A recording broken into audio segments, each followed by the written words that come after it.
বাড়ি নোয়াখালী জেলা কোম্পানিগঞ্জ সরকার। আসসালামু আলাইকুম দাদা, কি অবস্থা? ভালো আছেন? আলহামদুলিল্লাহ।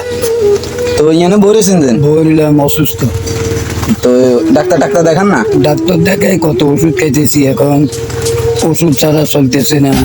মনাস্টিন ডুবোকা কন্টিনিউ গুলা মানে খাইতে হইতেছে। তো আপনার হুজি কজন? ভূত একজন কোথায় থাকে? বিদেশে থাকে। টাকা পয়সা দেয়নি আপনার? না, টাকা পয়সা দেয় না। টাকা পয়সা দিলে কি আমি ভিক্ষা করতাম না। তো ছেলে বিদেশ থাকে, আপনার লাই টাকা দেয় না, ফোন টোন করেন না? না, ফোন করে না। আগে আগে দিত কইছিল দেন, সভাপতির লোক ওয়াদা করি দেন।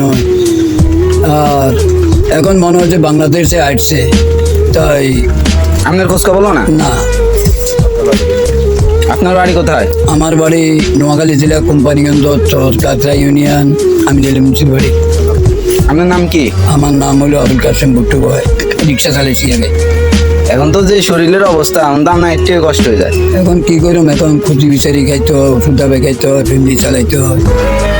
এটা ছাড়া তো উপায় নাই। এখন আমি যদি সামনের দিকে রেনি থাকি তো আমার কি পেট চলবো না ওষুধ চলবো।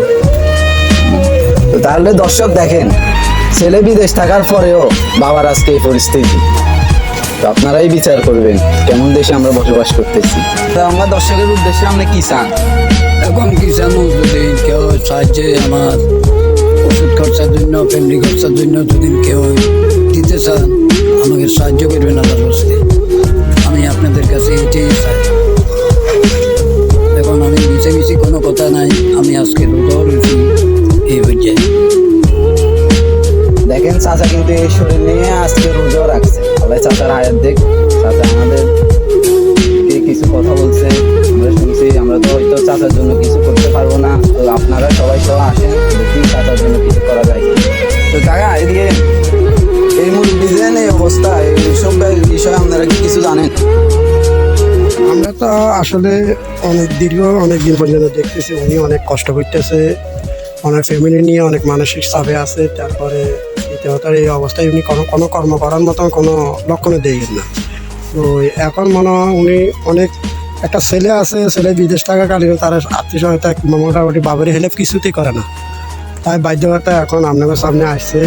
এখন উনি যখন দর্শকের সহায়তা চাইছে, তো আপনারা সবাই যে যা পারেন ওনার সহায়তা নাম্বার দিলে ওনারা একটু হেল্প করবেন, মোটামুটি যাতে সবার হেল্পে ওনার ফ্যামিলিটা চলে। এটা আমি চাই সবার কাছে। আচ্ছা, এখানে দেখেন চাচারও প্রশ্ন একই।